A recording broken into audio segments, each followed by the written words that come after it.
ছোট বন্ধুরা, হিয়া বাংলা ক্লাসে সকলকে স্বাগত। আজকে একটি ছোট্ট বিষয় নিয়ে আলোকপাত করব।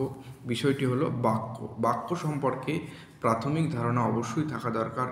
বাক্য কাকে বলে, বাক্যের প্রধান শর্তগুলো কী কী, বাক্যের কটি অংশ, এই তিনটি প্রশ্ন নিয়ে আমি আলোচনা করব। তার আগে আমার একটি রিকোয়েস্ট, ছোট বন্ধুরা, আমার এই ছোট্ট চ্যানেলটিকে সাবস্ক্রাইব করে নিও। আমার সাবস্ক্রাইবার খুবই কম, সাবস্ক্রাইব করে নিলে খুবই উপকৃত হব। যাই হোক, আমি এখন সোজাসুজি বাক্য চ্যাপ্টারে চলে যাচ্ছি, যেটা তোমাদের এখন পড়াবো বা ছোট্ট করে বুঝিয়ে দেওয়ার চেষ্টা করছি। বন্ধুরা, বাক্য সম্পর্কে জানতে গেলে তার আগে তোমাদের শব্দ এবং পদ সম্পর্কে অবশ্যই জানতে হবে।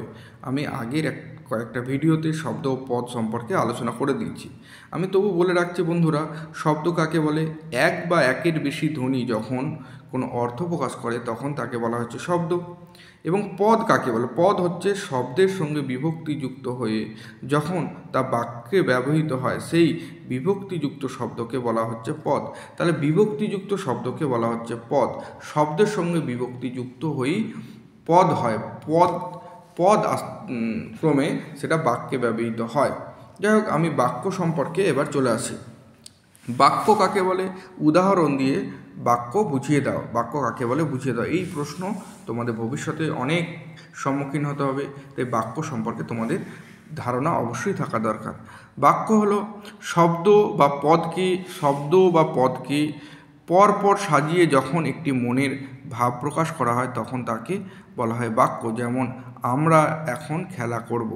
আমরা এখন খেলা করব, এটি একটি মনের ভাব প্রকাশ করছে। আমরা হচ্ছে কি প্রকাশ করছে? আমরা খেলা করব। এর চারটি পদ আছে, আমরা এখন খেলা করব। এই চারটি পদ নিয়ে এই বাক্যটা গঠন হয়েছে এবং একটি পূর্ণ মনের ভাব প্রকাশ করেছে। বন্ধুরা, তোমরা খেয়াল করবে, তোমরা বাড়িতে বন্ধুদের সাথে, তারপরে শিক্ষকদের সাথে, স্কুলে তোমরা অনেক গল্প করো বা কথা বলো, যার মধ্য দিয়ে তোমরা মনের ভাব প্রকাশ করো। সেইগুলো এক একটি বাক্য। কিন্তু সব তোমরা যে কথা বলো সেগুলো হয়তো কোনো কোনো সময় বাক্য নাও হতে পারে। বাক্য হতে গেলে তোমাদের অবশ্যই কিছু শর্ত পালন করতে হবে। তাই বাংলা ভাষায় বাক্য গঠন করতে গেলে 3টি শর্ত আছে। তাহলে প্রশ্ন আসতে পারে, বাংলা ভাষায় বাক্য গঠন করতে গেলে কটি শর্ত আছে এবং শর্তগুলি কি কি, এবং ছোট্ট করে ব্যাখ্যা দাও, শর্ত সম্পর্কে লেখো। আমি এবার শর্তে চলে যাব। বাক্য গঠন করতে গেলে প্রথম শর্ত হচ্ছে বাক্যের পদগুলি ঠিকমতো সাজাতে হবে যাতে একটি মনের ভাব প্রকাশ পায়। যেমন আমরা ভাত খাই। আমরা ভাত খাই, এখানে পদ যে 3টি আছে, এই পদ 3টি কিন্তু সঠিকভাবে সাজানো আছে। কিভাবে সাজানো আছে বুঝবো। যদি বলি যে খাই ভাত আমরা, 3টি পরপর পদ হচ্ছে, কিন্তু মনের ভাব সঠিকভাবে প্রকাশ পাচ্ছে না। যদি বলা হয় আমরা ভাত খাই তাহলে এটি বাক্য। যদি বলা হয় যে খাই ভাত আমরা, তাহলে এটা বাক্য হবে না। পদগুলিকে সঠিকভাবে সাজাতে হবে। দ্বিতীয় শর্ত কী আছে বন্ধুরা? দেখো, বাক্যটির উপযুক্ত অর্থ বোঝাবার যোগ্যতা থাকতে হবে। উপযুক্ত অর্থ বোঝাবার যোগ্যতা বলতে দেখো, একটা ছোট্ট উদাহরণ এখানে দেওয়া আছে। ছেলেটি ভাত খাচ্ছে, ছেলেটি কিন্তু ভাতই খাচ্ছে। যদি বলা হয় যে ছেলেটি জল পান করছে, ছেলেটি খেলাধুলা করছে, ফুটবল খেলছে, তাহলে কিন্তু বাক্য হবে। যদি বলা হয় ছেলেটি আগুন খাচ্ছে, আগুন কি ছেলেটি খেতে পারে? এটা কিন্তু উপযুক্ত অর্থ প্রকাশ করছে না, তাহলে এটা বাক্য হবে না। যদি বলা হয় যে গরু ঘাস খাচ্ছে, তাহলে এটি বাক্য হবে। যদি বলা হয় যে গরু আগুন খাচ্ছে, তাহলে কি বাক্য হবে? এটা উপযুক্ত অর্থ প্রকাশ করছে না, তাই এটা বাক্য হবে না। যদি বলা হয় যে পাখিরা আকাশে উঠছে, তাহলে অবশ্যই বাক্য হবে, পাখিরা তো আকাশে ওড়ে। আর যদি বলা হয় যে গরুটি আকাশে উঠছে, তাহলে এটা কোনো দিনই বাক্য হবে না। মানে তোমাকে উপযুক্ত অর্থ বোঝানোর যোগ্যতা থাকতে হবে বাক্যের মধ্যে। এইটা হচ্ছে দ্বিতীয় শর্ত। তৃতীয় শর্ত কী আছে? বাক্যে একটি মনের ভাব শেষ করতে হবে।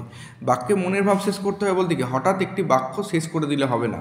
কি, যেমন এখানে উদাহরণ দেওয়া আছে, আমি ভাত খেয়ে বললে এটা কিন্তু বাক্য হচ্ছে না বন্ধুরা। এখানে তো বলা নেই যে আমি ভাত খেয়ে কী করব, বলা নেই। যদি বলা হতো যে আমি ভাত খেয়ে স্কুলে যাব, তাহলে এটা বাক্যে পূর্ণতা পেত। কিন্তু এখানে আমি ভাত খেয়ে বললে বাক্য হবে না। যদি বলা হয় আমি ভাত খেয়ে স্কুলে যাব, তাহলে বাক্যের পূর্ণতা পাবে। তাই তৃতীয় শর্ত এখানে অবশ্যই পালন করতে হবে, বাক্যে মনের ভাব পুরোপুরি শেষ করতে হবে। এই হচ্ছে মেন তিনটে শর্ত। ছোট্ট করে আবার বলে দিচ্ছি, বাক্য তৈরি করতে গেলে প্রধান তিনটি শর্ত হচ্ছে পদগুলি ঠিকমতো সাজিয়ে মনের ভাব প্রকাশ করা, 2 নম্বর উপযুক্ত অর্থ থাকতে হবে, 3 নম্বর কি আছে, মনের ভাব যেন অবাস্তব বা কাল্পনিক না হয়। অবাস্তব বা কাল্পনিক নয়, যদি বলা হয় যে গরুটি আকাশে উঠছে, এটা অবাস্তব কাল্পনিক, তাহলে এটা হবে না। তাহলে মাথায় রাখবে, অবাস্তব হবে না, উপযুক্ত অর্থ থাকতে হবে, পদগুলি সঠিকভাবে সাজাতে হবে। এই 3টি শর্ত পালন করতে হবে। এরপর আমরা চলে যাচ্ছি ছোট্ট বন্ধুরা বাক্যের শ্রেণীবিভাগ। বাক্যকে কটি ভাগে ভাগ করা যায় ও কী কী? বাক্যকে 3টি অংশে ভাগ করা যায়, যেমন উদ্দেশ্য, বিধেয়। খুব সহজ, উদ্দেশ্য, বিধেয়। উদ্দেশ্য কাকে বলে? যেমন এখানে একটি উদাহরণ দিচ্ছি, দেখো উদাহরণটি খেয়াল করে দেখো। আমি এই উদাহরণটি দিচ্ছি, ছেলেটি ভাত খাচ্ছে। ছেলেটি হচ্ছে বাক্যে ছেলেটি সম্পর্কে বলছে, ছেলেটি উদাহরণ। আর ভাত খাচ্ছে এটি হচ্ছে, ছেলেটি উদাহরণ বলছে, ছেলেটি উদ্দেশ্য। আর ভাত খাচ্ছে এটা হচ্ছে বিধেয়। দেখো উদ্দেশ্য কাকে বলে? এখানে বাক্যে যার সম্পর্কে কিছু বলা হয় তাকে বলা হচ্ছে উদ্দেশ্য। তাহলে বাক্যে এখানে উদাহরণ কি আছে? অমল ভালো ফুটবল খেলে। তাহলে বাক্যটি কার সম্পর্কে বলা হচ্ছে? অমলের সম্পর্কে বলা হচ্ছে। তাহলে অমল হলো এখানে উদ্দেশ্য। অমলের সম্পর্কে কি বলা হচ্ছে? ভালো ফুটবল খেলে, এটা হচ্ছে বিধেয়। দেখো বিধেয় কাকে বলে? উদাহরণ দিয়ে বুঝিয়ে দাও। বাক্যে উদ্দেশ্য সম্বন্ধে যা বলা হয় তাকে বলা হচ্ছে বিধেয়। যেমন অমল ভালো ফুটবল খেলে, তাহলে ভালো ফুটবল খেলে এখানে হচ্ছে বিধেয়। যেমন অনেক উদাহরণ আছে, দেখো গরু দুধ দেয়, গরু হচ্ছে উদ্দেশ্য। আমরা ভাত খাই, আমরা হচ্ছে উদ্দেশ্য। তারপর যেটা হচ্ছে বিধেয়। মেয়েরা গান গাইছে, মেয়েরা হচ্ছে উদ্দেশ্য। তেমনি আরেকটা উদাহরণ আমি দিচ্ছি, দেখো আমাদের কালো গরুটা যে দুধ দেয় তার রং কিন্তু কালো নয়, সাদা। তাহলে কার সম্পর্কে বলা হচ্ছে? আমাদের কালো গরুটার সম্পর্কে বলা হচ্ছে। তাহলে আমাদের কালো গরুটা হচ্ছে এখানে উদ্দেশ্য। আর যেটি পড়ে আছে, যে দুধ দেয় তার রং কিন্তু কালো নয়, সাদা, এটি হচ্ছে বিধেয়। তো এরকম অনেক উদাহরণ আছে, তোমরা অনেক পাঠ্য বইয়ে বা তোমাদের যে স্কুলের বই আছে উদাহরণ অনেক পেয়ে যাবে। বাড়িতে প্র্যাকটিস করবে, মন দিয়ে প্র্যাকটিস করবে, তাহলে বাক্য সম্পর্কে তোমাদের কোনো অসুবিধা হবে না। বাক্যের এর বাইরে কোনো প্রশ্ন পড়ে না। তোমাদের যত বাড়িতে মন দিয়ে পড়বে এবং প্র্যাকটিসের প্রবণতা যত বাড়াবে, তাহলে তোমাদের জ্ঞানের পরিধিও তত বাড়বে। তাই ছোট বন্ধুরা, আমি এখন আমার ভিডিও শেষ করছি। আমার ভিডিও যদি ভালো থাকে, লাইক, শেয়ার, অবশ্যই সাবস্ক্রাইব করতে ভুলো না, তাহলে আমি উপকৃত হবে। নতুন চ্যানেল, যদি সাবস্ক্রাইব করো আমি আরও ভিডিও দেওয়ার চেষ্টা করব ভবিষ্যতে। ভালো থেকো, সকলে ভালোভাবে পড়াশোনা করো।